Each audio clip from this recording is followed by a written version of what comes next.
it's so nice to meet your hero. Yeah. Like, because very rarely do you meet a hero that's like awesome. Yeah. I'd rather eat a hero.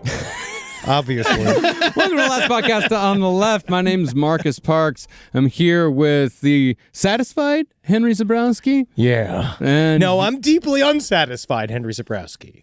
but you're satisfied with what this show is about.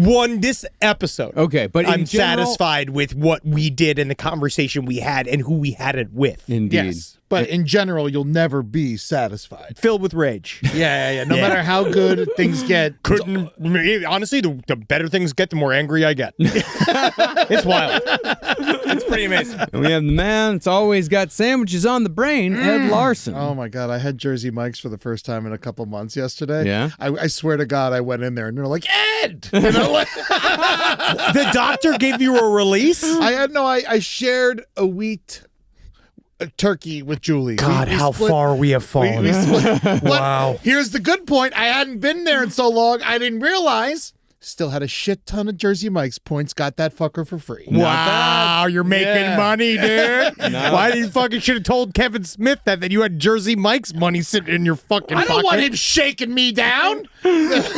And Henry let the cat out of the bag. And that's also if you haven't looked at the episode description. Today, I always blindly click the episode.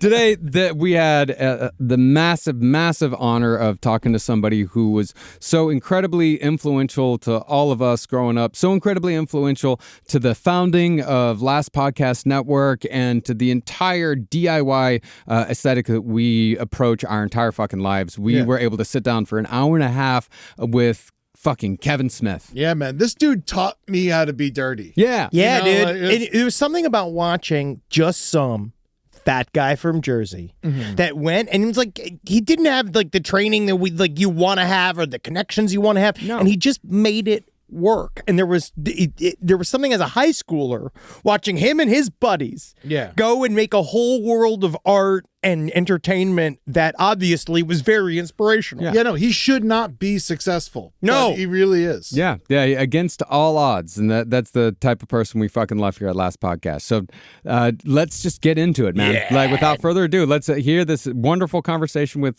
Kevin. Of course, in honor of Dogma's 25th anniversary. Dogma is getting a re-release. It got out of Rights Hell. Dude, and I got to see it in a theater, and it was so nice to be. It did kind of feel like you were reeling back the years a little bit, because it's deeply inappropriate and it's wonderful, and they don't make them like that no more. No. Certainly not. No, and Dogma is it's in theaters around the country right now. So definitely go out and check it out. But before you do that, listen to this interview with Kevin Smith. Snoochie boochies.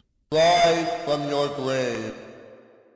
All right, well, we are here today on this very special episode. We have an extraordinary guest with us. We have DIY legend, filmmaker, Kevin Smith with us today. How you doing today, Kevin? So damn good, kids. Happy to talk horror.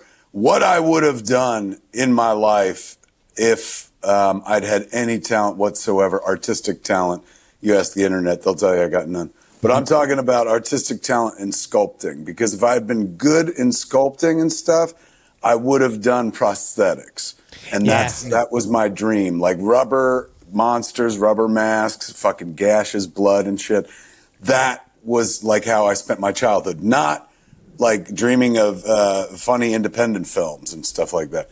More dreaming of the movies that I love to watch, which were like rubber masked horror movies and stuff and prosthetics.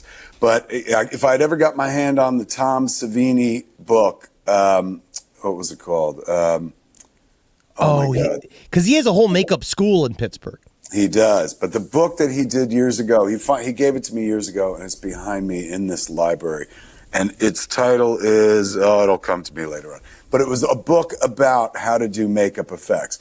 And we live in the age of the internet now, where if you were looking for this book, you could Google it fast, find it, and then buy it someplace.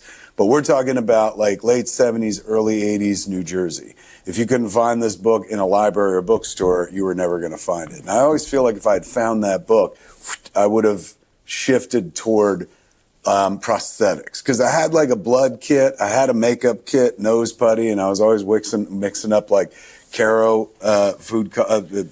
cornstarch with like red food dye and shit. Oh yeah. Oh yeah, that's yeah. So I wanted to be Savini, I wanted to be Rick Baker, but you need to be a sculptor. You Yeah. need to have like visual arts talent to pull that off and stuff. And so I wound up like fucking making Clerks instead, which worked out. It worked out, dude. Instead, you sculpted a generation of fat-bodied men. Yeah. Look at this. What poetry. Good Lord. What poetry. Look at this. You are responsible for this setup, sir. No, you really. You know what? I will take credit for that. I enjoy that, man. Yeah. I enjoy that most of my career has been spent showing folks like it's kind of a reminder of one day we're all gonna fucking die. And why spend your life doing something that you hate? That's my father did. Like, he worked at the post office his whole life and never liked it. Never once saw him come home and be like, what a day. You know, like he just hated the place. It was just a thing he did. What a to pay for psychopath what he would have been, though. Yeah. What a He never psychopath went- he would have been. Never went postal. Thank God. Whenever he hit the but- trifecta, though, I'm sure he was happy.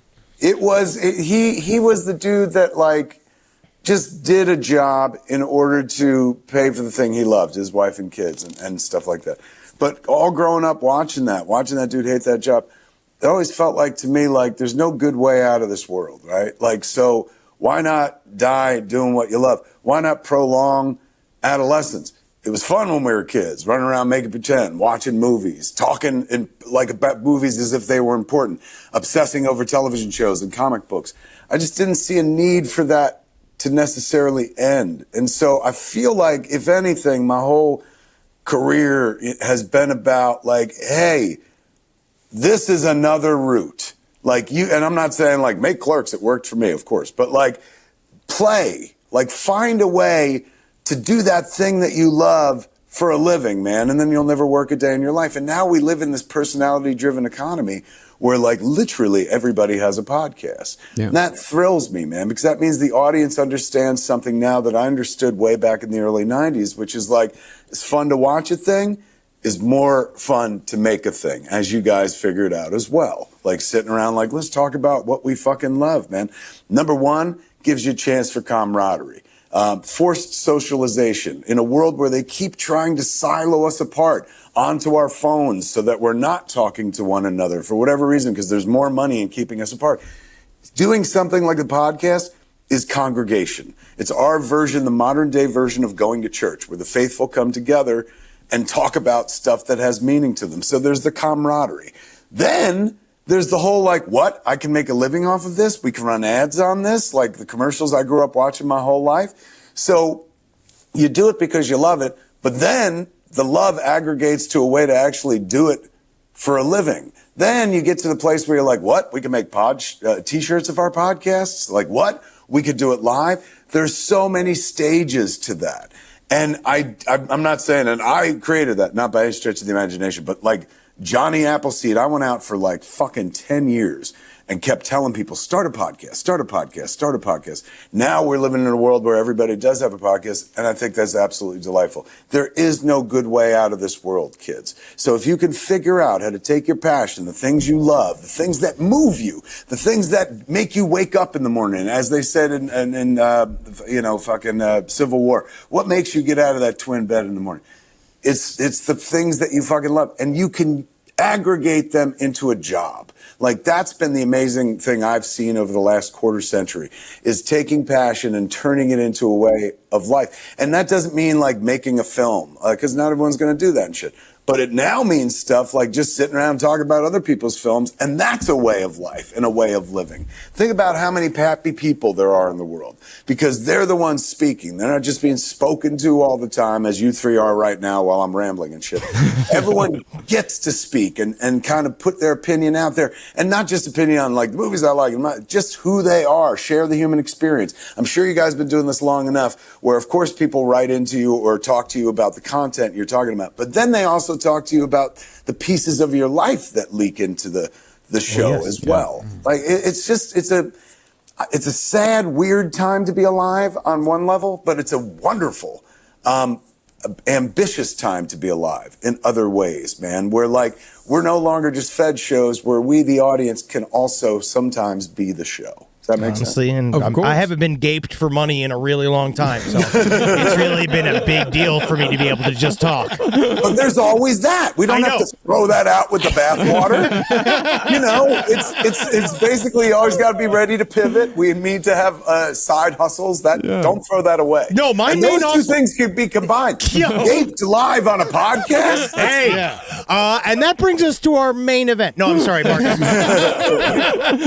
No, I mean, you were in the way that you first made Clerks, the way that you just like DIY, pull yourself up, like that was for me a massive, massive influence and a massive inspiration. All of us, way back when, all of us, it was massive. Like to just see you, like this is a guy that did it. But you first did it in 1994, and even when we've been doing this podcast for almost 15 years now, and we've been. How many episodes you got? 1,000 plus. Yeah. Some fucking astounding. Yeah. We've been doing it a long ass time. We've been doing it a long time, and we were even doing podcasts before that, just trying to trying to see what worked, and just doing shit with your friends. That's what it always was. But even then, things have changed so much since we started. So, do you see anything? Do you see anything that as far as DIY in 1994 and DIY in 2025, like what's changed and what's the same? The DIY generation now is much smarter about the business aspect. So my DIY generation, I'll just take my case. My case was, I want to make an independent film because I'm independent. Fuck them studios, man. I'm going to do it my way. I don't need no help, man. We're going to do it by hook or by crook. Look, my work is done. Will somebody buy it, please? Yeah. And ultimately, we wound up going hand in hand with corporate entities. At first, there were many majors that weren't owned, like Miramax was its own company. Then Disney bought Miramax. Warner Brothers bought Fine Line and New Line. Who was it? Universal had October Films. Like every studio had its own kind of indie distribution system. And therefore, how indie were we? How DIY were we? We were DIY to make the flick, but then we were helpless when it came to distributing the flick, selling the flick. And then we had to turn to our corporate betters. In this current DIY generation, these kids have figured it out, man. They grew up on YouTube, so they understand like how to monetize clicks and whatnot. So I've been seeing in my Instagram feed, like, I forget who I follow, some like Hollywood producer thing, where they're always giving you updates on what's going on in town. And the story that I've seen now in 3 different ways is the, hey man, this disruptor culture has created their own studio system. And so they have these shows that they create with their own casts, look like normal ass fucking shows that you would see on TV. They have no corporate connection whatsoever. And they build these out. They have direct contact with their audience and stuff. So they've monetized it and figured out how to do shit like on their own. They're not going, yes, they're using YouTube, of course, as a distribution platform, but they're not going to like a Universal or a Disney to be like, can you distribute this for me? Can you help build this for me? By my second film, I was in the world where studios like, here's a bunch of money. Like, that doesn't happen so much anymore. So these kids, they're not waiting around. They're not sitting on the sideline going like, I hope my Cinderella story comes true. No, they're like, I'm going to go create a thing because I can, because I got these tools and I have this kind of access and I know about this and I know how to market this. So the DIY generation now of 2025, way better at this than my DIY generation. We only took it so far and then helplessly turned it over to people who knew how to do business. This current DIY generation knows how to do business as well. They know if they're going to build the thing, then it's up to them to sell the thing as well. So they don't count on others. And that's inspiring as fuck. I tell you, I saw that one clip about like these kids are building their own shows within a non-studio system. And I got so excited and I was like, oh my God, I want to do that. And then I was like, well, you did that. Like you did that.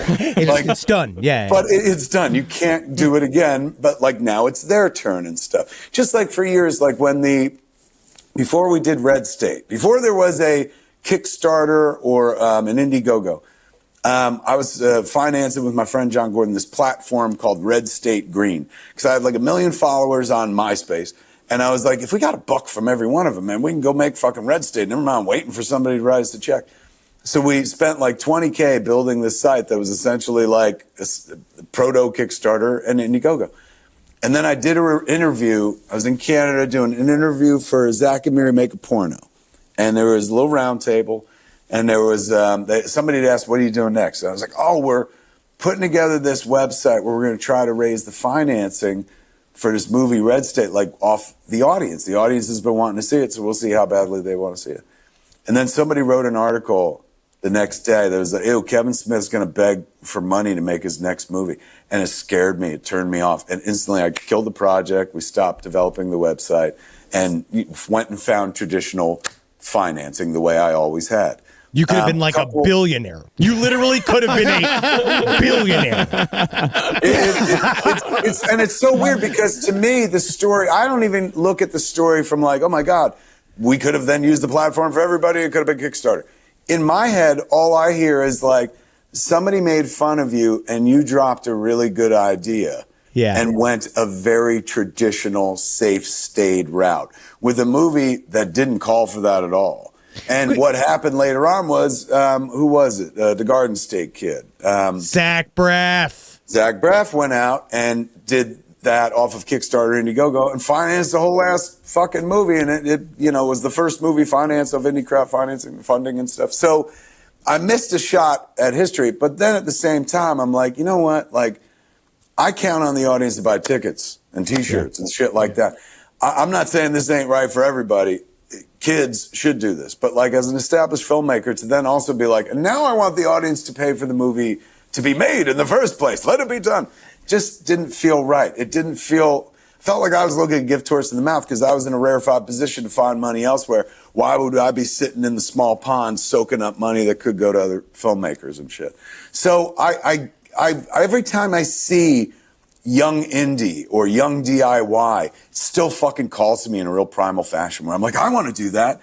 And then I have to stop myself and check myself and be like, you have already done that. Like your time has done. Now you leave it for the next generation to do. Because I'll tell you right now, I ain't got anything all that fucking important to say that demands like, give me your money and shit. Because I'll make like Yo-Gozers too.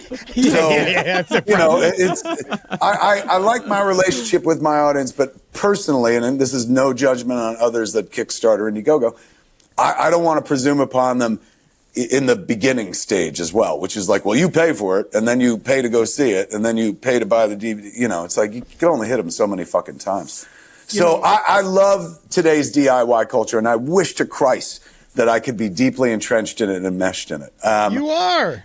I mean, as a Smodcastle Film Festival alum, Did you go? Yeah, no, I had a movie in there. Wait, was it a horror flick? No, it was a documentary about my mother, but it was very New Jersey. How America Killed My Mother. Yeah, seriously, you came downstairs and introduced it in your shorts. It was amazing.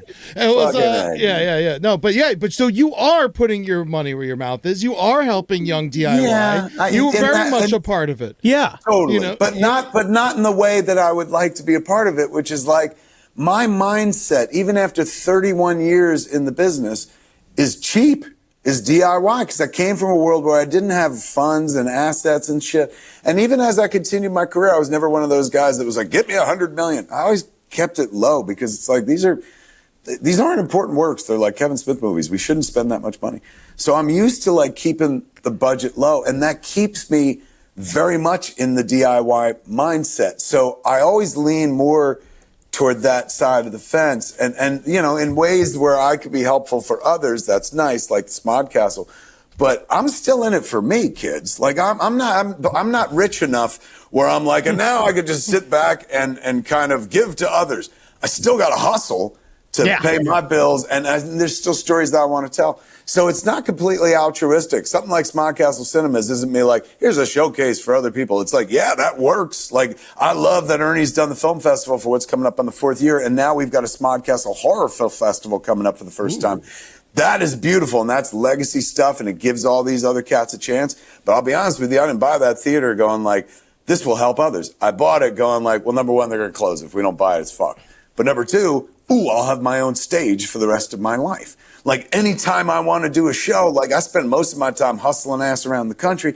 Now it's like, oh my God, if I just want to fucking show Mallrats, I can upsell tickets to 50 or 60 bucks and shit like that. We'll have a good old time. So I started it selfishly. But then once you have the thing, like along the way, the journey like kind of shows you what it's really about, what you think it's about and what it's really about. Beginning of my career, selfishly, I was like, I want to make a movie. Now at this stage of my career, yes, there's still that. But I also know that based on all the people I've met over 30 years and all the feedback I've read and the people who've like cried in my face telling me that these dopey ass movies help them. They're their fucking buoys in a storm, man. They're their fucking life preserver when life is at their rockiest. They're just the thing that makes them fucking giggle and makes life a little bit fucking easier. And then you realize, like, that's what you're here for. Never mind fucking, like, masturbatory, like, I want to make a movie. It's like, oh my God, this bullshit that serves me and makes me happy also fucking does something to somebody else, just like other people's work has done for me for years. So the older you get in the career, the more you start realizing this isn't just for me. You know, filmmaking is a very self-centered art, directing particularly.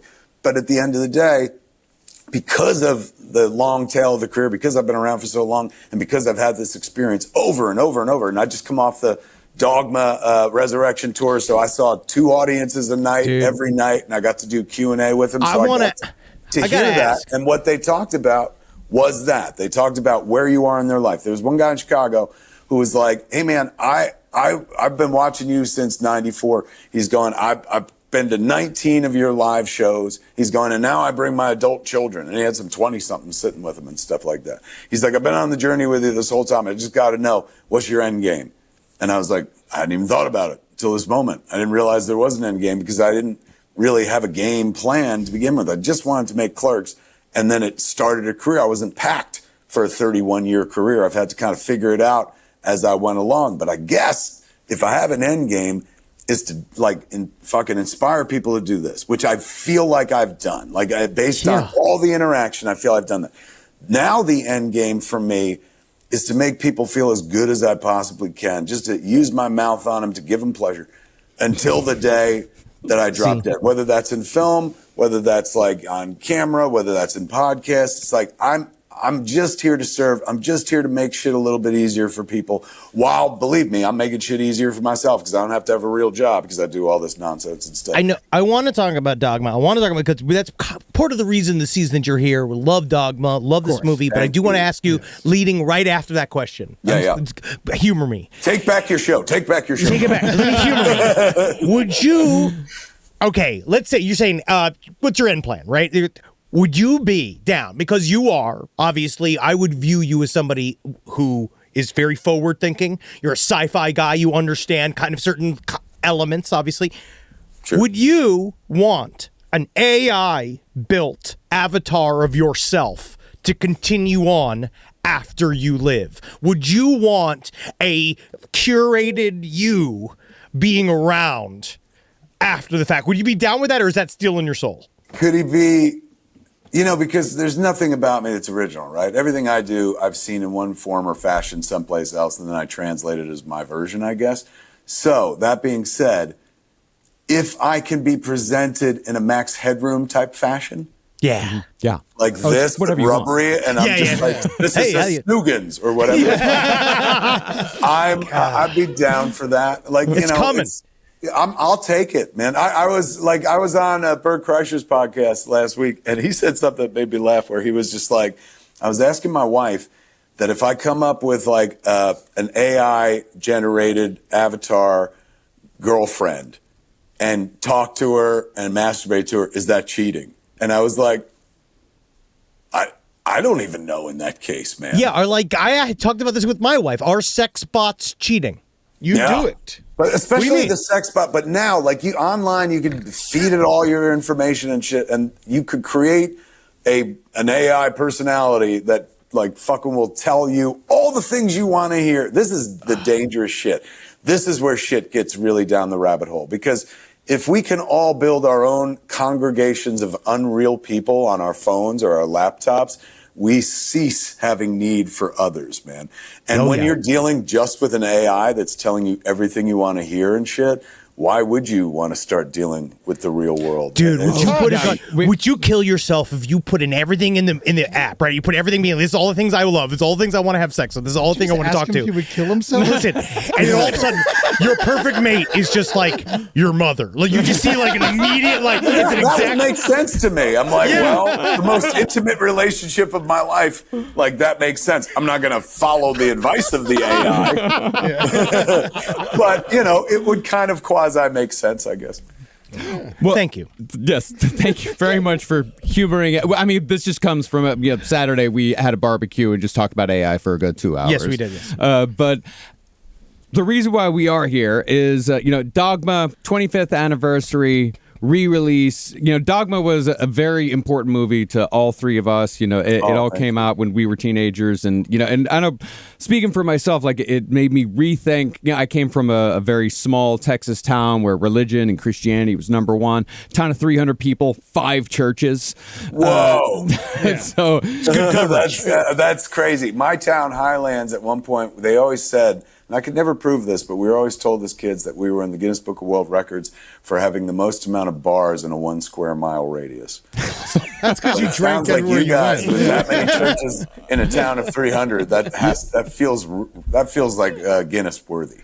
It's a lot of coverage, but Dogma was the movie that made me like rethink organized religion. I'd never really thought to question it before, but it was sort of the crack in the foundation, as it were. So, I mean, how does it feel when people tell you things like that? Like the Dogma made them rethink everything. Was that the intention behind the movie? It's weird because since I was on tour for the last month, and then we took it to Cannes, and I watched it when we were there for the second time with that movie at Cannes. Humble brag. I've been like thinking about the movie a lot lately because I'm interacting with it a bunch. And to me, the movie plays like a child's prayer. It plays like, if you know your Old Testament, King David, like stripping down to his skivvies and dancing and acting the fool in front of the Ark of the Covenant through the streets of the holy city because he loved the Lord so much. That's what Dogma feels like to me. The kid who wrote it and directed it believed in all of that. Like, that was his cosmology. That was his faith structure and whatnot. That wasn't Christian mythology. These things happen. These are the stories that I was handed when I was born and never thought to even be like, wait, is any of this real or whatnot? So when I watch the movie, I see that kid at work and I'm like, wow, man, like, we'd done Clerks and that kicked off a career very nicely. And then Mallrats, which has aged incredibly well, got beat the shit out of by critics and at the box office and nearly ended the career. And then Chasing Amy was a Hail Mary that kind of put us back on top. And in the same year, we had Good Will Hunting, which me and Scott Mosier co-executive produced. So the 1-2 punch of Chasing Amy and Good Will Hunting, including having Ben and Matt be like, we want to be in Kevin's next movie, meant that, like, there's never going to be a better time to get Dogma made. And in making Dogma, it was my idea of, like, let me express my faith. I go to church every Sunday. Nobody here celebrates their faith. They fucking mourn it. This will be my idea of a Sunday service, but with anal jokes in it and stuff. And the great irony is that in making that testimony, which I see play out night after night for the last month, the faith started to erode because, I had George Carlin on set. Very hard to. Yeah. How does God live? Yeah, when he's there. Yeah. George was absolutely lovely, but he is probably the most famous lapsed Catholic. And he loved the flick because he was like, oh, it gives it to the church. And I never felt that way. I was like, well, I guess it raises a hairy eyebrow at the church. I said, but the movie's like so crazily pro-faith. So we were on set, like third act of the movie, in front of the church. Ben and Matt show up, crack like a cop's neck, and all hell breaks loose. So George's going, what's going on in this scene again? And I was like, well, the angels show up, and then they're going to kill everybody, and then cut their wings off, go into the church. When they come out, they're going to presumably killed by the cops because they're human at this point, and then they'll go straight to heaven. And he goes, why? And I was like, because of the plenary indulgence loophole. And he goes, and what is that? And I was like, come on, man, plenary indulgence. Script, yeah. I broke out the old catechism to be like George and start talking Catholicism, like talking shop with him, Catholicism. And he's looking at me as I'm talking and explaining our shared, one-time shared faith. And And he's got the face that an adult has when a child over-explains Star Wars. You know, he's just like, and then finally he goes, you really believe in all this shit, don't you? And I said, yeah, my God, I said, you were raised Catholic, you don't? And he goes, no, I'm smarter than that. And so that was the kind of the beginning of the end. Then 12 years of Smodcast will really disabuse anybody of their childhood faith, man. Just sit opposite an agnostic. Like, no, even Scott Mosier wasn't even an atheist. Agnostic, man, but one of the most practical people I ever met. And slowly over time, if you ever listen to that show, because we started in 1997? Was it 97? 2007. From 2007 till probably about 2017, you could slowly hear my faith like chip away and stuff like that. So I thought it was just dealing with the internet. Dealing with the fucking internet. Just life's the faith out of you sometimes. For some people, makes their faith stronger. For others, you know, I got to a place where I was like, this isn't working for me anymore. Now, do I miss it? When you almost died, when you almost died, did that also affect how you view all of this? You would imagine that in the moment of, you know, my God, when I was told by the cardiologist, you're having a widowmaker. I said, what's that? And he goes, seriously? And then he explained it. He's just like, in 80% of the cases where you have right now 100% blockage in your LAD across the front of your heart, 80% of the cases, the patient always dies. He's like, but you're going to be in the 20% because I'm good at my job. And he disappeared into my crotch and made magic. So that's how they get to your heart, through your femoral artery and shit. So the whole time he's down there, I keep looking down and see this guy's head bobbing up and down in my crotch. I was like, go figure. This is how I was going to die. I knew it. Yeah, nobody told me that. Fuck. So I'm looking up at the ceiling and going like, wow, this might be the last room I'm ever in, man. This might be the last ceiling I ever see. And so it occurred to me at that point, I was like, if you're ever going to fucking call on your childhood faith, if you're ever going to pray, fuck, this would be the time. And then I realized, like, if I start praying and there is a God, he's going to be like, you made Dogma, fuck you. So I opted not to pray in that moment. Instead, started the movie of my life. You know, they tell you life flashes before your eyes. So I was like, I'm going to start the fucking flick early and stuff. Mercifully, the dude saved me and whatnot. And so I got to stick around. So that will feed that, in like 22 years of life fed the script for Dogma. Like, I started writing it when I was 22. I started writing it before Clerks. It was called God back then. Then we made the movie in like 98. So from age 22 till about 27, Dogma was shaped and formed by my life experience, my childhood, my pop culture intake, my thoughts, feelings about faith, everything. Anything I'd learned goes into that. If I had made a sequel like 1 or 2 years later, then it's just like not being fed as well as the first one was. Then it's just like, they're back, Bartleby, Loki, James, So now I've been writing a Dogma sequel, and I've literally had 25, 26 years since the first one to live a whole ass other life, like another lifetime. And that lifetime was not just full of everything that happened to me, you know, previously and when I was a kid all the way up to there, but it also includes like getting married, having a kid, almost dying, losing my mind and shit like that. And everything I've experienced, like losing my faith as well, over the last 25, 26 years. So as I write the Dogma follow-up, sequel, whatever you want to call it, I'm happy because it's fed by a lifetime of experience, just like the first one was fed previously by a lifetime of experience. And all those experiences, like almost dying, that's going to be in there as well. Yeah. Dude, because right after watching the movie, my first thought was, oh, Rufus would be 25. Mm-hmm. I was like, the whole movie centers around Bethany's daughter, who is named Rufus. Yes. And you're absolutely right. She's like, 25, 26 right now. By the time we're done with the movie, probably 26. That's awesome. Amazing, man. Yeah, no, it's so interesting. I never thought. And let me tell you something. I'm not gonna spill any beans, but a Dogma sequel will. I hope everyone will dig it, but a horror crowd is absolutely gonna fucking love it. Bring it back to where religion really begins. True. Well, that's the thing, is that in the first Dogma, there are those horror elements in there. You've got the Golgotha, you got the shit demon. You have heads exploding. God exploding head. Like there's Which so is much stolen. horror I in there. stole that from Marvel. Like Black Bolt. Black Bolt, whenever he opens his mouth, he runs the risk of killing Medusa and shit. It was always so poignant and stuff. So when I was writing Dogma, I was like, I'm taking that part, man. So I owe that to Marvel. I owe so much to Marvel. Hey, it's fine. You invented the Stan Lee cameo. You're oh my God. I will take that one. Thank you. Yeah, man. It's so interesting to hear that when you made that movie, you had faith.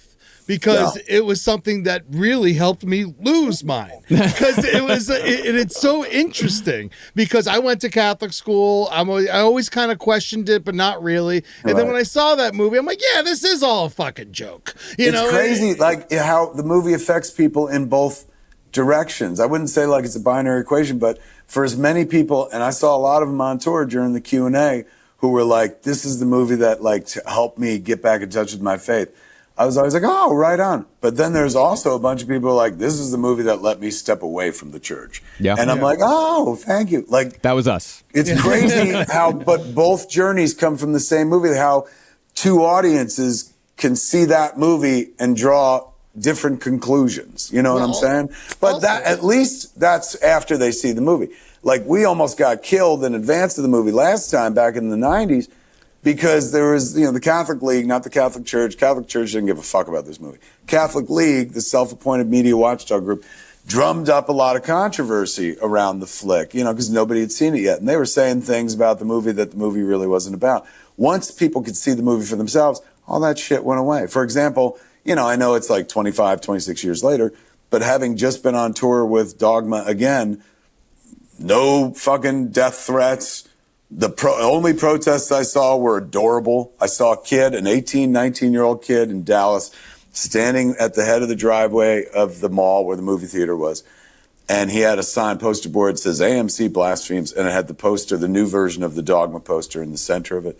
And so I was in a car, and I'm like driver's seat, passenger seat's empty, and then he's just right there on the street holding this sign at the light. So I lay on the horn, like, give him support and shit. And he's so happy. He looks around and he sees me. And then he sees my face and he turns, man. He shuns me. Motherfucker shuns me.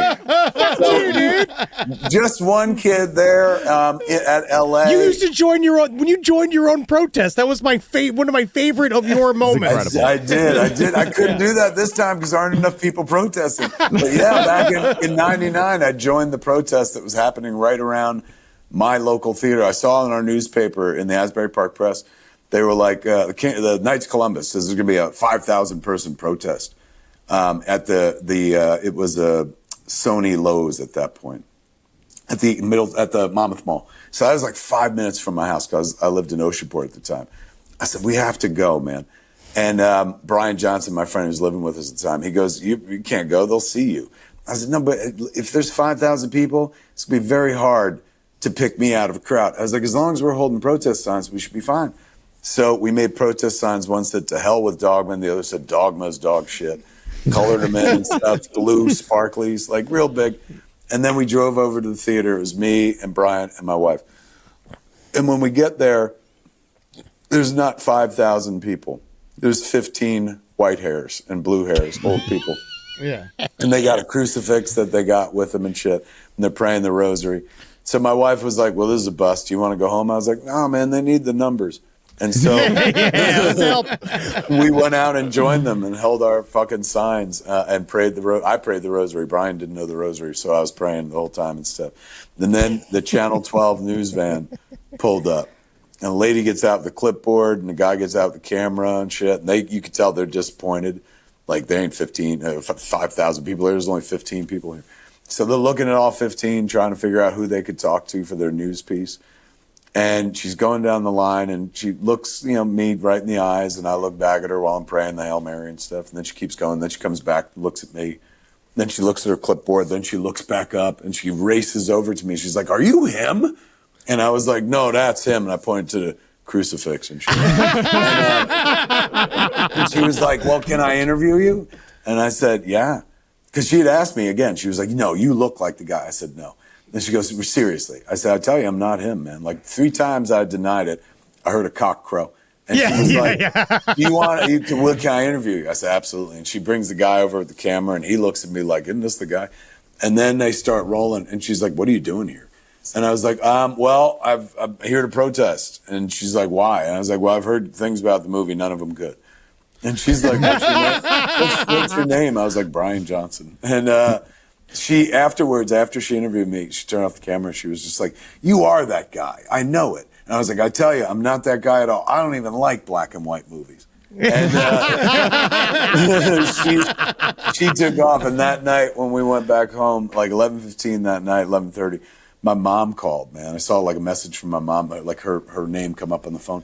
So I picked up the phone. I was like, you all right, Mom? And she goes, yeah, Tiger, I was just watching the news, and there's a boy on TV who looks like you, but his name is Brian Johnson. I was like, oh, yeah. So nothing like that this time, man. We're like, if I had gone out to join a protest, it would have been me and that fucking 18, 19-year-old kid. Like, and he didn't seem to want me there. There was one for the opening night of the tour in LA. We started on Easter Sunday, 4/20. Yeah, and as I went it was in, a good one this year. It was a good way to start. As I went in, there were two people holding like a man and a woman, and they had a banner, a stick with a banner in between and another stick that had a Mary crying on it, like why or some such shit. And I went out, and because that was the first night of the tour, man. And as I was running in, I said, "What's outside?" And they said, "Don't worry about it. Take a picture on the red carpet." And I said, "No, what is going on?" They said, "You're being protested." I was like, "Aw." So I went out there and I took a selfie with them, and they didn't like that shit at all. But it was my experience too. Yeah, man. I when I wanted to prep for the interview and watch Dogma again, I wasn't able to make it to the movies, unfortunately, which I'm very disappointed about. But I did the next best thing in honor of you. I went to the local video store and I rented it from the DVD from them. Nice. And it was very cool. $3. Had a great time. Yep. 5 days. It was wonderful. Where's the video store? Give them props. Where is it? Is called hold on, I got now. the Be Kind Video in Burbank. They have everything there. It was great. Only $1 late for each day. Wonderful stuff. But they also gave me the special features DVD. Nice. And you got the fat edition. Yeah, I did. And so I was watching all the deleted scenes. Horrible. Great job cutting them out. And that's why they're all omitted.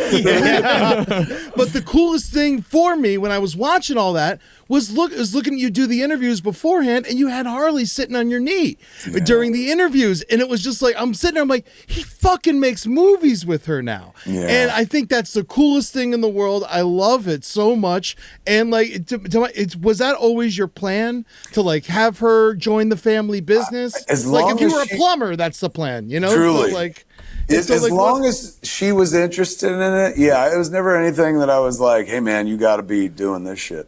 Like I was pushing writing. She would sit around and watch iCarly when she was a kid, the first version of iCarly. And I would be like, well, this is fun. I said, but what's more fun than watching iCarly? You should write one of these.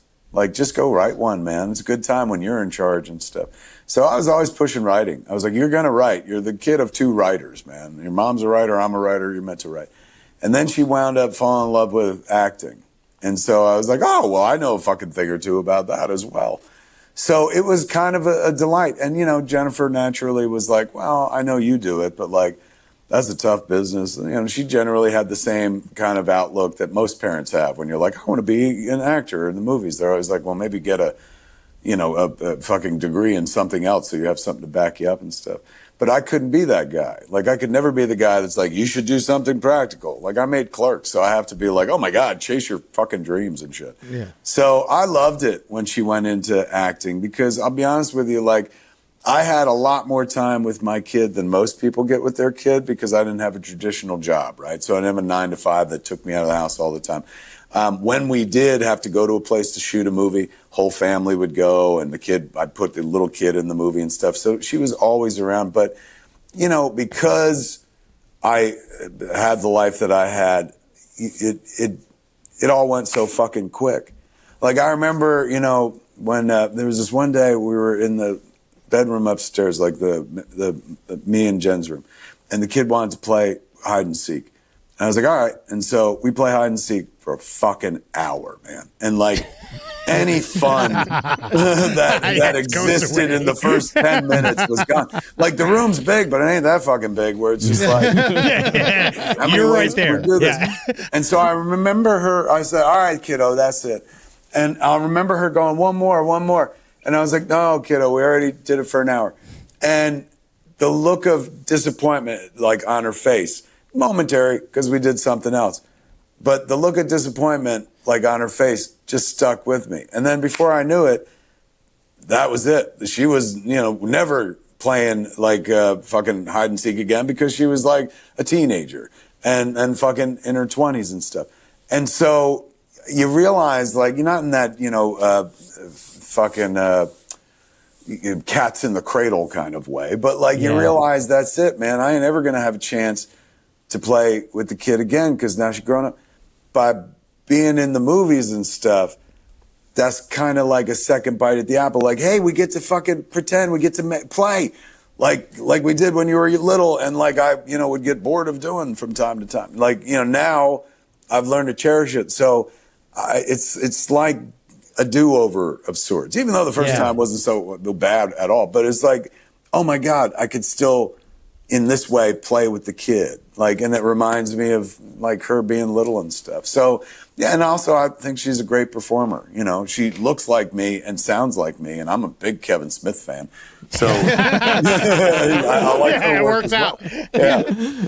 Well, speaking of acting, like Dogma has, like, one of the things about Dogma, it just has an incredible cast. Like you mentioned, we got very lucky cast-wise. Yeah, crazy you mentioned cast, yeah. Easily George your Carlin best one. earlier. You have Alan Rickman, Salma Hayek, Chris Rock, Matt Damon, Ben Affleck, and then. But we were talking before the show.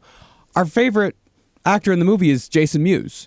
Dude, the laughs in that room. I went to go see it, and it's been, to be honest, because we're all comedians. It's been it's a weird time to be a comedian, but it's also one of those things where it was so nice to be in a room where we all could laugh at Jason Mewes, and it popped. Yeah.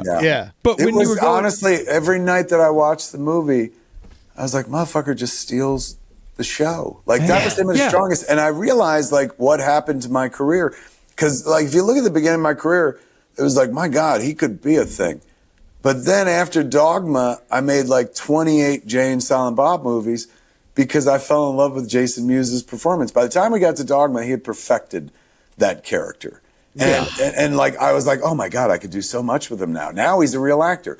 Clerks, Mallrats, Chasing Amy, he was my friend that I put in movies. We get to Dogma, I'm like, oh my God, he's fucking stealing the movie out from fucking Alan Rickman, from George Carlin, from Ben and Matt, for Christ's sakes. Like, I remember being at the New York Film Festival, and we had everybody with us afterwards on stage. So it was me, Alan, Ben, Matt, Chris, Salma, let me see, who else? Everybody always talks about George Carlin and Alan Rickman, but you had Salma fucking Hayek in that movie. We were all on stage together except Jason Mewes, who had been there for the opening of the show, but then went to a hotel with his girlfriend and never came back for the Q&A. And so while we're there, like, somebody asks a question, and Matt's answer right off the bat is like, I just want to point out that, like, he's not here, but Jason Mewes stole the show out from seasoned professionals and shit. And the whole audience fucking applauded. Every night I sat there watching the show, we got a casting call credits where everybody gets their own shot and they break character and stuff. And so there's ardent applause and whatnot. But then when you hit Jason Lee, the applause take a jump. Then you hit Alan Rickman and the applause take another jump.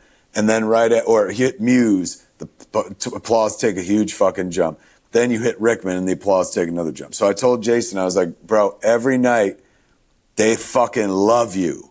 They love you so much. But when it comes to the casting call, they love Alan just a little bit more. And Jay's like, yeah, well, wait till I fucking die.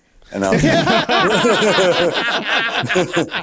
so it is. You need to tell me she's he's part so black. magical in that movie. Opening night of the tour when we were in Los Angeles, like, I introed the movie and he was there and we were leaning on the wall watching the movie in the back, for the first 20 minutes of the flick.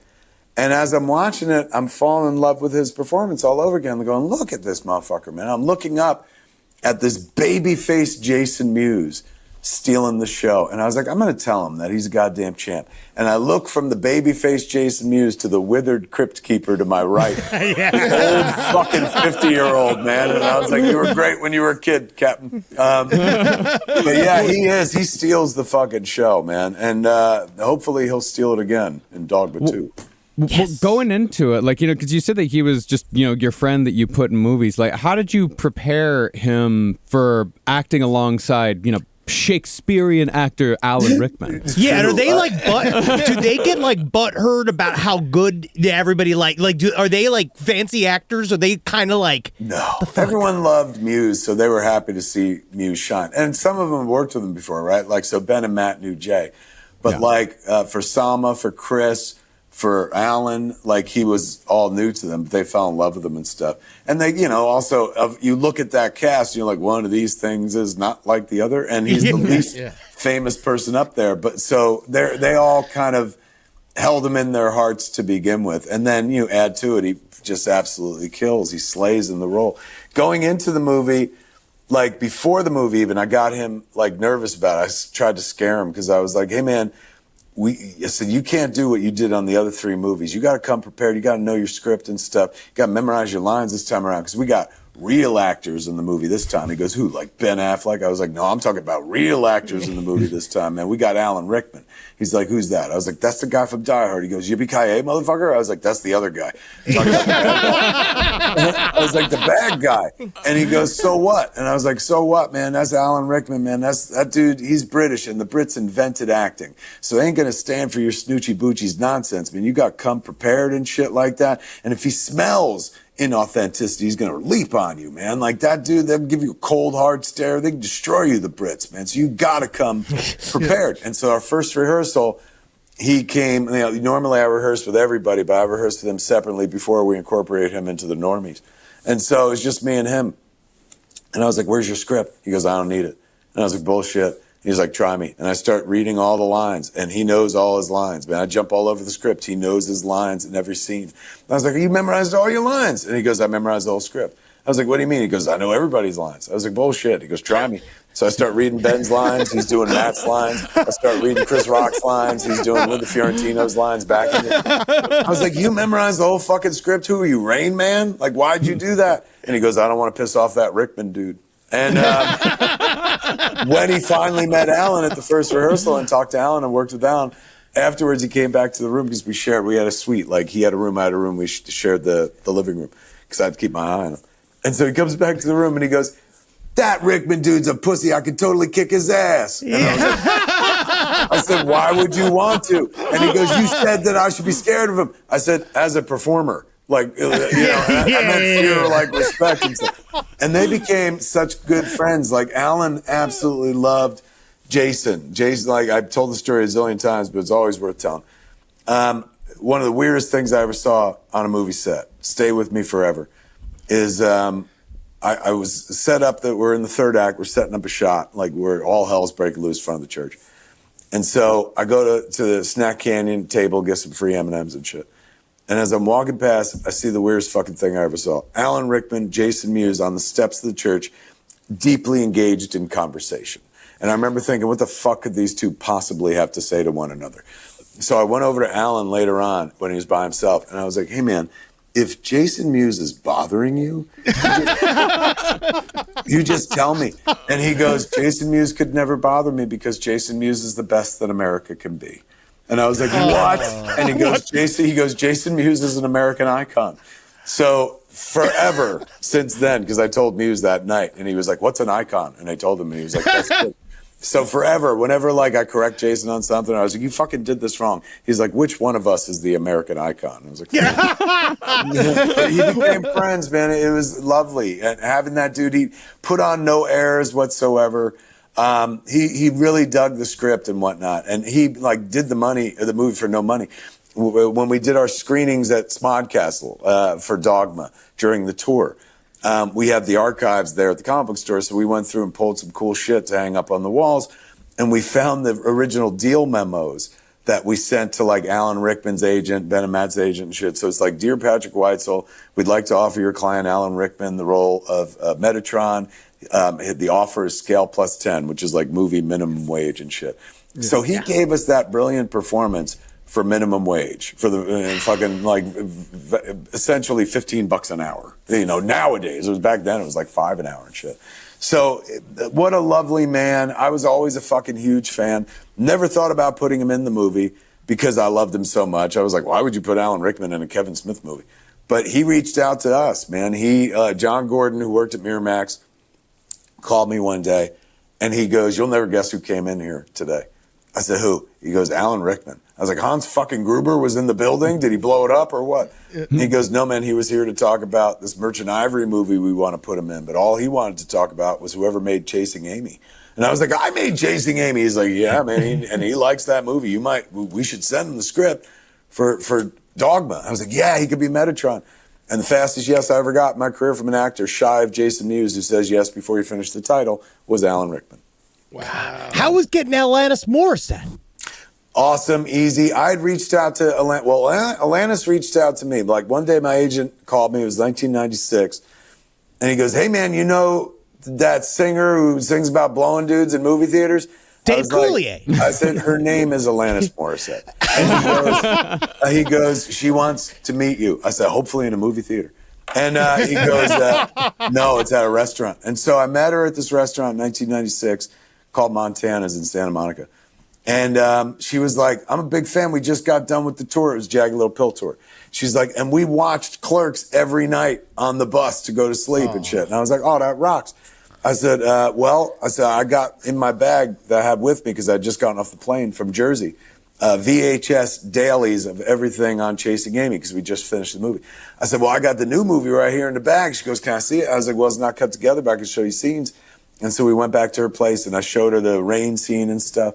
And she was like, ooh, this is like Clerks, but classy. And I was like, yeah, man. I said, you should see the next movie we're doing, this movie called Dogma. It's about like angels and devils and stuff.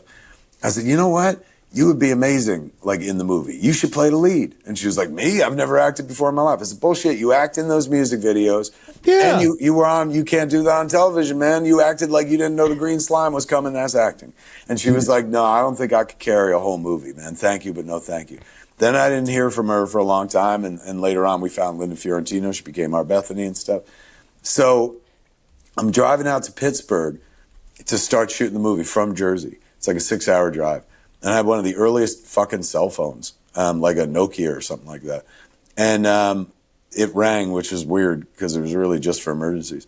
And I answered, I said, hello. And she goes, Kevin, it's Alanis Morissette. I said, how'd you get this number?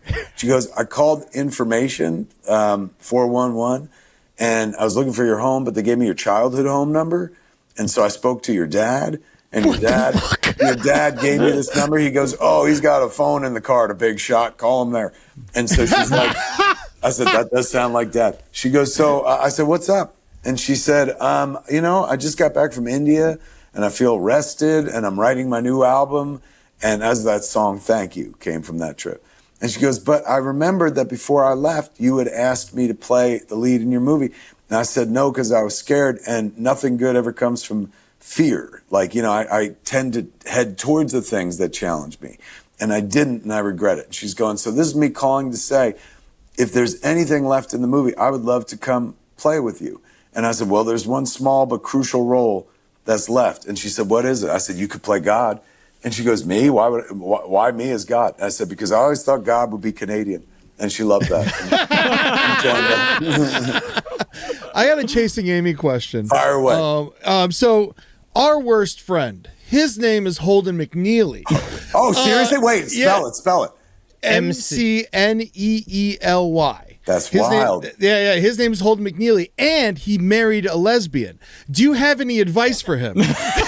Yes, my advice. She was gold star, too, and then for some reason, I have no idea why she chose him. My advice for him is lawyer up, motherfucker, because you're stealing the plot of Chasing Amy, and I won't have it. I don't have much in my life, Holden McNeely. Don't fucking take that from me. How wild, man. That'd be like meeting Kevin Smithy and shit. You know, in movies, if you take your name off a movie, used to be you'd replace it with Alan Smithy. And I was always waiting to make a movie so bad that it could be a Kevin Smithy film.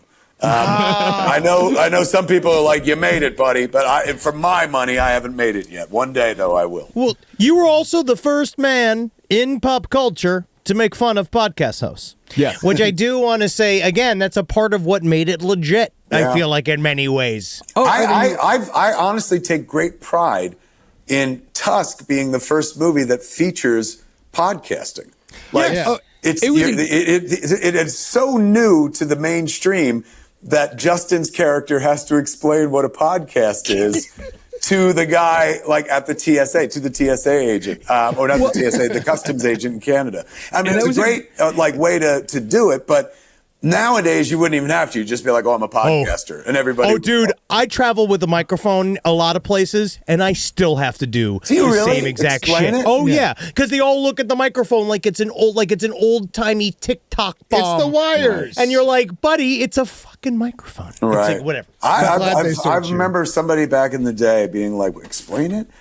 And, you know, it was like, back in the day, I used to explain it. Like, have you ever listened to a commentary track on a movie? It's like a commentary track if there was no movie. And people are like,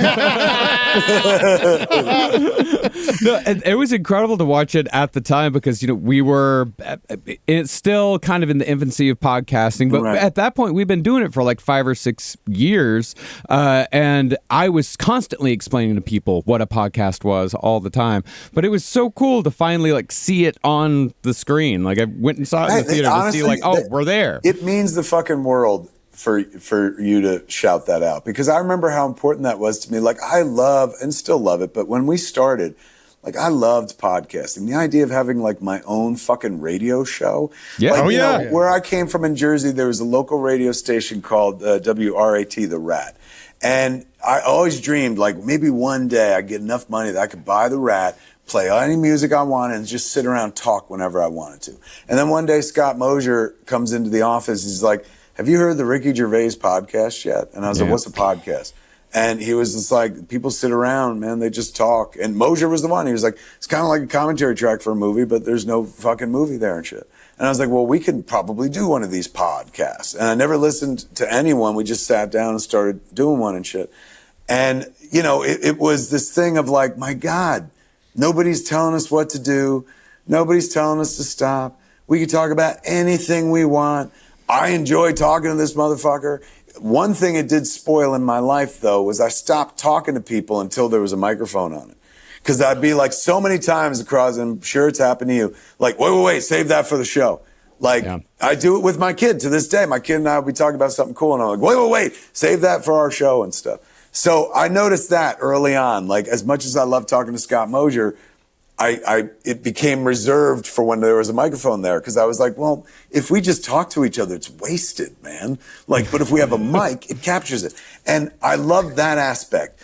When I first started podcasting, like, you know, people had cell phones with cameras in them. That shit was on the rise, the smartphone and shit. So everyone started taking pictures. Everyone became a fucking photographer. So nobody's ever going to forget what anybody fucking looks like. But when a motherfucker dies, the first thing you lose is the sound of their voice.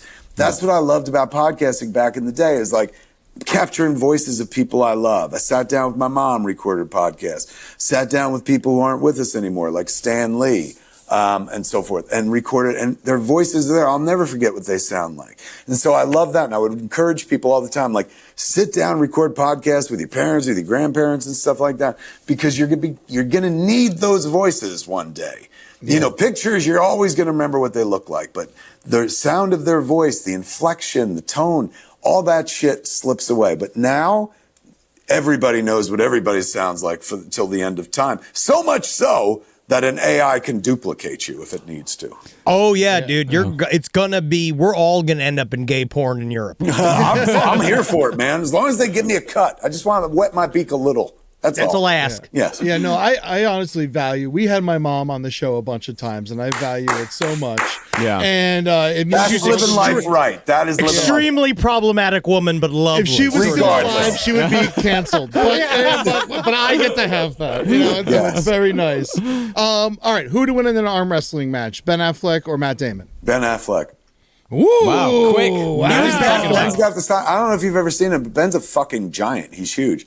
And I wouldn't say Matt's short, but he's more my height. So Ben just has the fucking over-the-top advantage. As soon as Affleck turns his hat backwards, you're fucked. Oh, that's over Boston. the top. Over the top. Do you ever miss being fat? I still consider myself fat, so I don't miss it. In fact, I rue it. Like, and when I know I'm thinner now than I had been most of my life or most of my career. But when I take off these clothes, like, I don't see a thin person. I'm not cut by any stretch of the imagination. And I've been fat for so long that I've drapey fucking skin. So I always refer to it as like, remember in The Shining when Nicholson goes into the bathroom and a sexy chick gets out of the tub and shit, and then he's holding her, making out, and then all of a sudden he fucking looks at her, steps away, and she's like, ah! That's what my body looks like naked. Yeah. It's also what Jack Nicholson looks like now. Oh, it's true. Same body. But he's earned it, for heaven's sake. If you shave me, I look like I have the body of an abuelita. Like of a Mexican grandmother. Yeah. It's like, I don't take my shirt off like in public. I don't take my shirt off at home. But me and my wife have been fucking 27 years. I've never taken my shirt off to have sex. Ever. Wow. Yeah, honestly.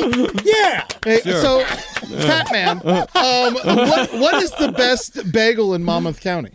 Best bagel in Monmouth County. Let me see. Bagel Station. Bagels as big as your fucking head, man. They're huge, but made with that East Coast water, so they have the consistency they need. But fuck, this bagel can feed a family of 5 for a day. Hell yeah. Thank you very much. I appreciate that. Who is your number one underrated director that you think deserves more love? Martha Coolidge. Martha Coolidge directed one of my favorite films of all time, Valley Girl. She directed Real Genius, and she directed Rambling Rose, 3 in a row. Bang, bang, bang. You get a trifecta like that today, they would call you the fucking future of cinema for the rest of your life. They would call you cinema itself.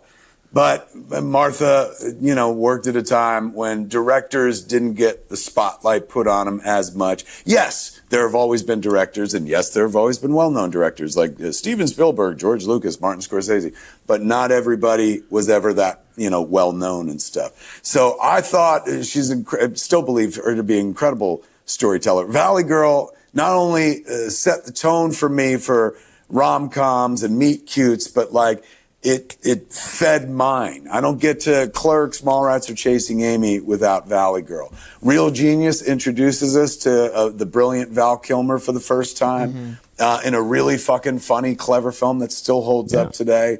And Ramblin' Rose, like, if I remember correctly, that was the movie. I don't think Laura Dern got Academy Award nominated, but she was getting all the awards circuit talk that year and stuff like that. So 3 wonderful movies in a row. And she's made many things since then, of course. But I never felt like she got the prop she was due. So in the 4:30 movie, the movie I made last year, one of my characters talks about wanting to go to film school, wanting to go to the RISD, the Rhode Island School of Design, just like her hero, Martha Coolidge. Man, so you mentioned rom-coms, and of course we talk about Tusk. So what is more fun for you, a rom-com or a horror movie? Oh, it's such an interesting question. What it comes down to is how the audience is going to react. And surprisingly, the button that you fucking try to find and push for making people laugh is shockingly close to the one that makes people go, that plays on their fears, that unsettles them as well. So I feel like, I've always been like, I don't think I can make a true horror movie. Like that's for the likes of, John Carpenter or somebody like that. I said, but I can unnerve people. I think I could do that. So the horror movies I've made are more unnerving films, like Tusk and Red State and stuff like that. And I've noticed that the reactionary buttons to laughter and fear, similar and very fucking close. In terms of which one's more fun, it's always more fun to make people laugh. Well, no, it's fun to make people scared, but it's better to make people laugh, because if you make people scared, they'll remember you one way for the rest of your life. You make people laugh, they'll welcome you all the time because you gave them something at one point that was valuable to them and stuff. I'm not saying if you make them scared, they'll be like, but if you make them laugh, you get to make them breakfast. Yeah. I know exactly what you mean. Yeah. Clerks 3 made me cry. What the fuck? That was the aim. Yeah, holy fucking shit. I was tear hunting. I really wanted to go in there. And here's the thing. I felt Clerks was a total surprise, right? Like nobody saw it coming. The surprise of Clerks 2 was like, oh shit, there's some heart to it. Like there's depth to it. And it's in color. And it doesn't take place where the first Clerks took place and blah, blah, blah. By the time you get to the third one, you're like, how the fuck can you surprise them anymore? And I was like, oh, I know how to surprise them. Like, we'll make a comedy, but then we'll take it real at the end. And there's some people like who didn't like that. Some people felt like, oh God, he got too self-serious. But for me, it's like, I'm a middle-aged man. These are the things I fucking think about.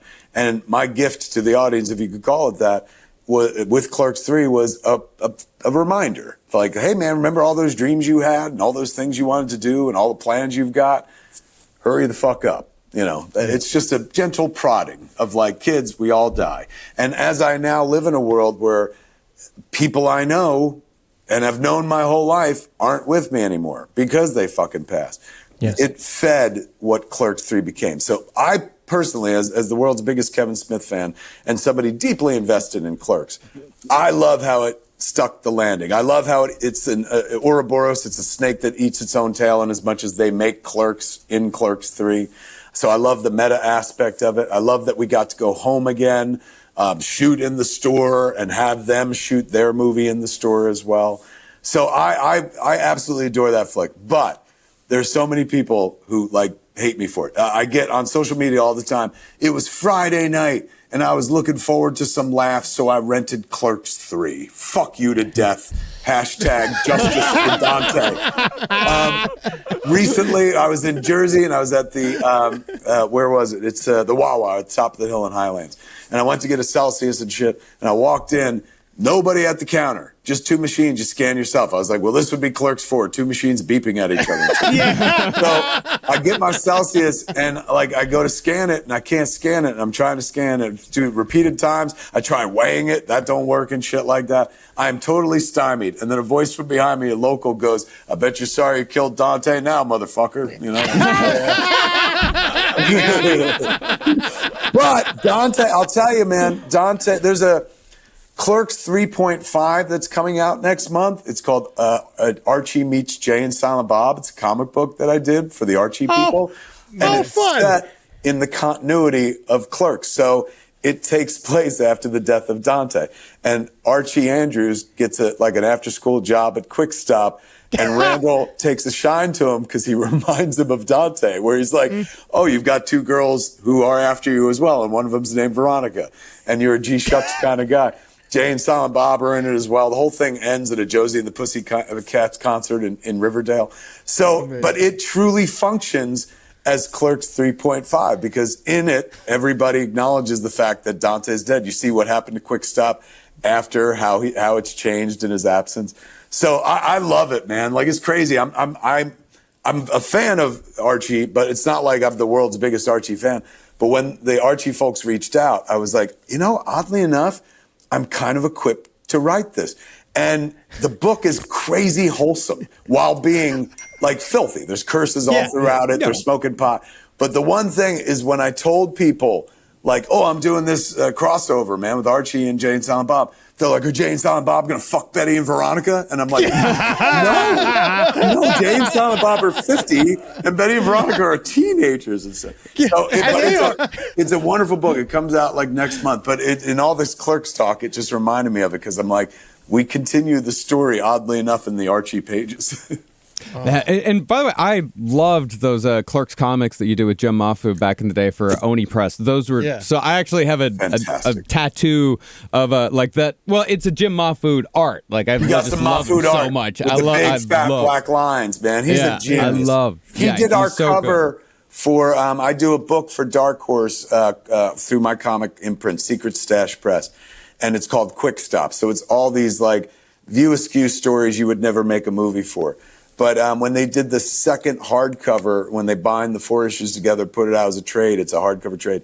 Mahfood did our cover of, and it's Jay and Silent Bob, almost like Big Ed style, in a van, a VW van with a movie like spare tire cover and shit is absolutely beautiful. He's an absolute genius, that guy. Oh yeah, and I also like the comic book stuff that you like. The Green Arrow run, like bringing back Ollie Queen was so cool. I got a book that drops today, man. My first Marvel book in ages since I did Daredevil Target years ago.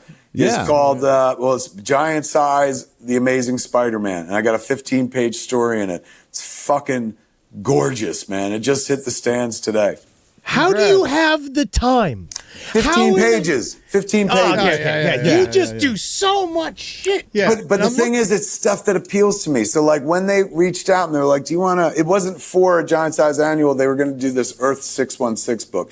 So, like, would you like to do a story for it? And I was like, oh, fucking yeah. So, as soon as I got off the phone with Nick Lowe at Marvel, I started writing because, like, that appealed to me. I was like, oh, that's going to be fun. Same thing with the Archie book. As soon as I got off the phone with Jesse, the guy who runs the place, and he was like, would you like to do a book here? I said, absolutely. I instantly started writing because I was like, oh, that's fun. And I got a bunch of ideas. So if you see me doing a bunch of things, number one, comics you do like 6 months to a year ago, right? So like the Archie book I wrote, I want to say like at least 6 months ago or something like that. So now it's coming into fruition here. This Marvel story I wrote probably roughly around the same time, 6 to 8 months ago. So seeing it in print today is dope, but I did the work back then. You make time for the work when it's stuff that you love. And it's, it can't always be about like, I'm getting paid to do a thing. Yes, you get paid to write, 15 pages of a Marvel comic, but not a lot, we wrote one. We've written stuff for DC and Dark Horse. Yeah. So it's like you're basically, if you're a person who writes 3 or 4 titles a month, you can really make a living. But if you're carpetbaggers like us, you're not there to collect the check. You're doing it for the passion. But just because you're like, what? You're going to let me do this shit? Exactly. Done and done. So I still feel that way about comics. So when Nick Lowe at Marvel called up, when Jesse at Archie called up, I was like, oh shit, yeah. And these are things that appeal to me, so it never feels like work. And there's another thing I guess I could say it, but I can't say what it is, but they're doing a Marvel DC crossover, and I saw my name floated in there, so I did my work for that as well. That'll happen later on and stuff. That's awesome. So you make space for the things that mean something to you, and yes, they pay. I ain't poo-pooing it. Like, $1,000, $2,000, nothing to sneeze at and shit. But like, I've had agents, for my day job who are like, why are you wasting your time writing comics? I can get you paid like 100 times the amount you got paid for that comic book to write a real script. And I was like, yeah, but I wouldn't have the passion, the enthusiasm, because that would be a job. This I did like with utter joy. It ain't about the money. It's like, you're going to let me fucking play with Reed Richards? Done and done. Yeah, because then you also don't have to go in front of a bunch of executives and pitch it and get noted to death and have to go through all of the things that you have to go through when you're working. And you never once have to be like, who's going to pay for this? This seems expensive, because somebody's drawing it. Some artist is spending time, not dimes. So in comics, they've always been a big part of my world and stuff. I love now being a publisher. I love having Secret Stash Press. And now I'm starting, because of Secret Stash Press, I feel it's like, all right, like I should start doing more crossovers. The Archie thing happened very easily, and came to my front door. It was such a delight that now I'm going to keep going. We're going to cross over with some other imprints as well, man. I'm looking at all the Rocky and Bullwinkle stuff behind you. Big fan of Rocky and Bullwinkle. Thank you. Is Moose Jaws a crossover? Moose Jaws is. I wanted. If you think that's fucking, look at this Rocky and Bullwinkle shit. Wow! Shit! Wow! Man, amazing. You see that giant Bullwinkle sitting right there? That came from the Dudley Do-Right Emporium back in the day. Man, they just had an auction recently, and I bought that. Did you set out to create a Rocky and Bullwinkle room, or did it just happen on its own? Honestly, this is so ironic. Like, this office didn't look like this 6 months ago. What had happened was, remember we had the fires here in town? Oh, yeah. So I live right next to Runyon Canyon. And so they've actually evacuated us because they're like, hey, man, the fire's hitting the canyon. And we left with nothing, left everything in the house, just grabbed the dogs and fucking took, my computers and shit. And she took her jewelry and we fucking fled. And I looked back and I saw the flames coming up over the hill and I was like, well, that's it. There goes everything I own and all my childhood shit and fucking like the things I've held on to my whole life. Like, oddly enough, one of the only things I brought with, two things I brought with me besides my laptop. I brought my Silent Bob outfit because I was like, well, I'll have to work eventually. And then, and then I brought my father's ashes, which I was like, why? Like, so stupid. He's already pre-burned and shit. But so it's hard. When we left, I thought that was it. And I kept watching from my phone. We got the security cameras on the phone, waiting for the fire to get here. But they dropped water. They did those water bombers and shit, put out the Runyon fire. So I got to go back that night. And you would imagine the effect would have been, you know, let go of all your earthly possessions. Because clearly I was ready to. Like I did. I drove away and I was like, man, fucking there goes my photo albums all throughout my childhood, the scrapbooks I kept, the certificate that Clerks got into fucking cans, shit like that. My marriage certificate, which you noticed came way last. So, when I came back, you'd imagine I would have kind of gone monk-like and been like, hey man, it's time to get rid of things. And instead I went hard in the other direction. And I started collecting Rocky and Bullwinkle, which has been a big thing for me. I used to collect it when I was a kid, like up into my early 20s. Then Clerks happened and I started doing my own thing. So I don't know if it was like somebody told me like, this is deeply psychological, Kevin. Like you went, you know, obviously that fire was traumatic for you, but it wasn't. We didn't lose anything. But maybe the threat of, I don't know, but it resulted in me buying a fuck ton of Rocky and Bullwinkle shit on eBay. For the next 2 months after the fire, like a fucking junkie, every day I'd be like online going, I don't have that. I started bidding. Then I went to Facebook Marketplace, man, which was a whole new discovery for me. And I started buying shit and going to pick it up in the real world. And then people be like, it is you. And I was like, yeah. Yep, give me the shit. Give me my Bullwinkle shit. I like a discount as much as the next guy. Then I just started buying Kevin Smith off fucking Facebook Marketplace and then showing up just to watch their expressions change, man. They're like, why are you buying a Jay and Silent Bob figure? I was like, why do you think? Man, that is the ultimate lesson as an artist. I really appreciate. Yeah, man, you're reinvesting in yourself. I am. Get to that point in your career, kids, where you can buy yourself from strangers just to watch them smile or be puzzled. But yes, Moose Jaws is coming, man. I was just on the aforementioned Bert Kreischer podcast last week, and I was like, hey, man, be in Moose Jaws. And he was like, I would love to. That's a funny idea. So that might give us some wind under our wings, man. I sent him the script, but I haven't heard back from him yet, but I know he's a busy guy. We also had our budget meeting fairly recently to break down our effect shots. How many of the shots will be CG, that is a moose running through the brush and stuff, and how much will be practical, rubber moose, with animatronics biting kids' heads off. So we're getting closer. It will happen. And the inside dope about that is Moose Jaws is, if you loved Tusk, the story continues in Moose Jaws. Yeah, great. I love how you bring it all back, dude. I really do love the world of your stuff. This has been so special. Yeah, I mean, really, the one thing that I have to ask you, that I want to ask you is, like, I know back in the day, you worked a little bit on a Superman movie, or there was possibility of a Superman movie. Oh, yeah. And you're in comic books. You've done a lot of work for Marvel. Is there any possibility of you doing something in the Marvel Cinematic Universe? Nah.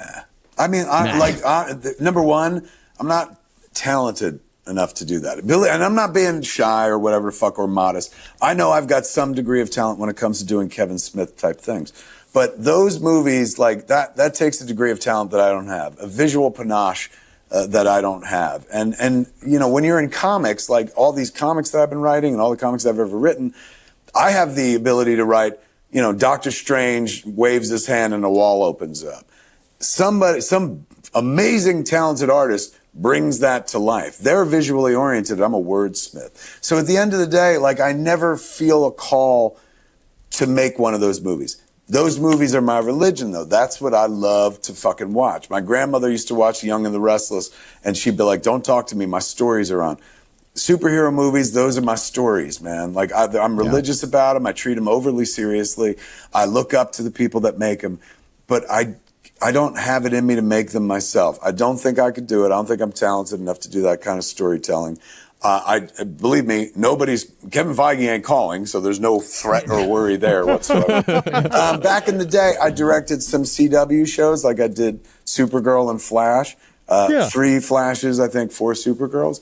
And I enjoyed it. Those were like a good time, man. But they shot for 9 days as opposed to like, those features shoot for sometimes a year. And by day 6 or 7, I was always like, are we still shooting this shit? We're not done yet?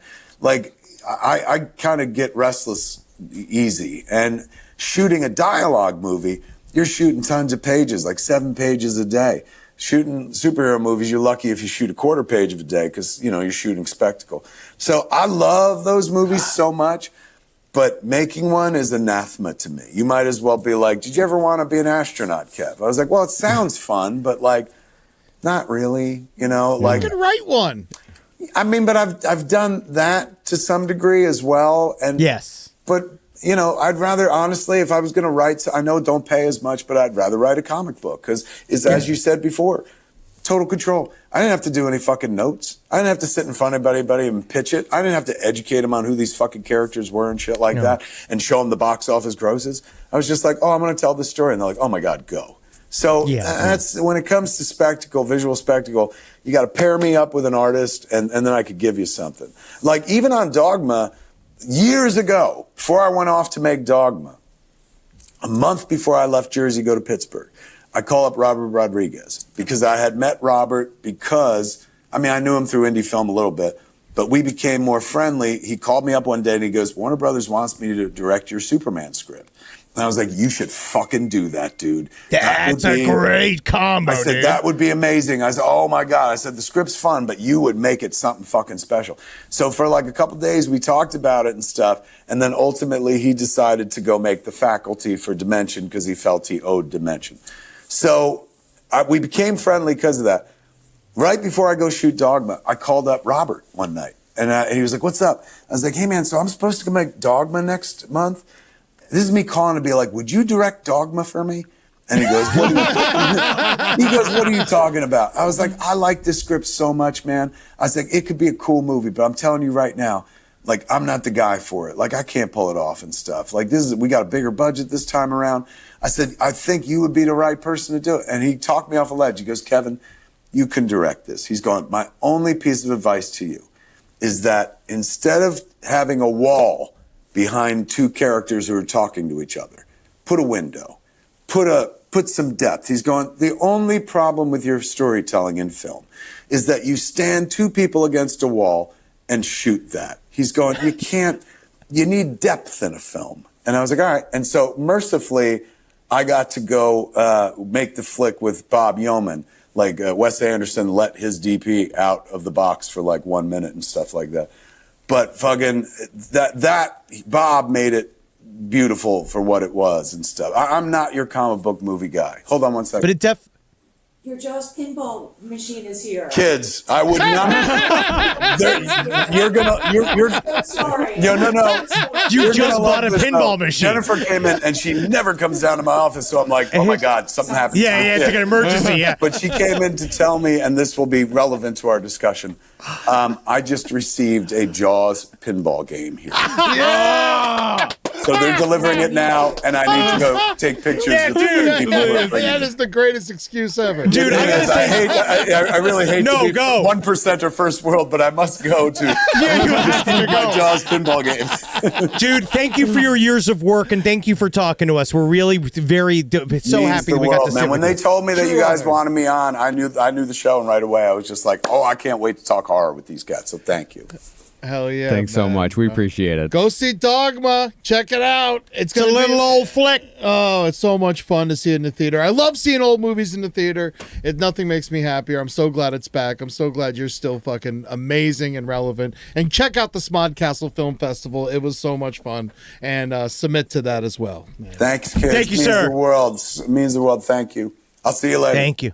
Peace. See Have you, fun. man. Bye, Get some everybody. quarters. Rise from your grave. Pinball machine. That's so cool. What a cool life. What a cool life. What a dream. Yeah. Especially like a Jaws pinball machine. I don't even like pinball, but I want 4 of those. Seeing the amount of Bullwinkle stuff that he got in one go, It's truly incredible. was. I was like, that's what nerds do. That's what nerd lord is supposed to do. Yeah. Yeah, you get obsessed about that one thing and you just decide I'm going to devote a room to this weird thing. I just realized he's able to write off the Jaws pinball machine because he's writing Moose Jaws. Yeah, dude. Yeah. So he just gets to write off a pinball machine. Yeah, he does. It's research. That's For accounting. him that is unbelievable. That is it is amazing. like legitimate research for him to sit there and be like, But hey, and then everybody gets on my ass about having a whole closet dedicated to Selena Gomez, and like everyone says, you said all these disparaging words about her, but actually you might be secretly sort of obsessed with her, and then I did sort of become like that. yeah. Well, the closet's better than it being in the living room. Hey, Natalie nixed that in the bud. It was just covered in my stuff. Is the lock still holding on the closet? I just keep pulling it. It's shut, sealed with semen. I'm taking it. I have to hide it for myself. God, I want to be her. I want to be her. I want to be that little girl. Oh, Henry, it's so nice to have you here. That's my Selena Gomez. Hi, hello, Mrs. Gomez. Yes, or is it Mr. Gomez? Henry, your attraction to me is scary. Yeah, scary good. Well, thank you so much for listening, everybody. As always, if you're in the Atlanta area, we're going to be playing the Coca-Cola Roxy tomorrow night. Yes. So there may be tickets, there may not be, but check them out and see if you can come on out. We got some new surprises for this live show. We do. That we're very excited. Things to had to unveil for the change first due to time. what God did. Yeah. And then July 12th will be in Salt Lake City. Yeah. So come check that show out as well. Yeah, can't wait for Salt Lake. Salt Lake is always such a good time. It's such a good crowd. I always say it, Salt Lake goes hard. Hell They yeah, go man. hard every fucking time, and I can't fucking wait for it. It's going to be such a good time. Hell yeah. I hope you come hard. Yeah. Yeah. And then leave quietly. Yeah. Fulfilled. Yes, fulfilled. And if you want to see the actual video footage from this interview, go to patreon.com/lastpodcast on the left and pay a minimal fee for both video episodes and to see Last Stream on the left every Tuesday at 6 p.m. PST, 9 p.m. EST. And you can chat with us as we do the show. Yes, and go to our YouTube page, LPN TV. It's at LPN TV. We got it. We got that when Yes. you go and you subscribe. You can see all of our new content, all of our comedy-based content, and go subscribe to all the other new Last Podcast Network associated YouTube channels. Someplace underneath, LPN Romantasy, The Foreign Report, No Dogs in Space. You go and check it out. I think we need more. Oh, and who's the bee? Yeah. Can we get like 7 more? I'm doing my best! I'm doing my best!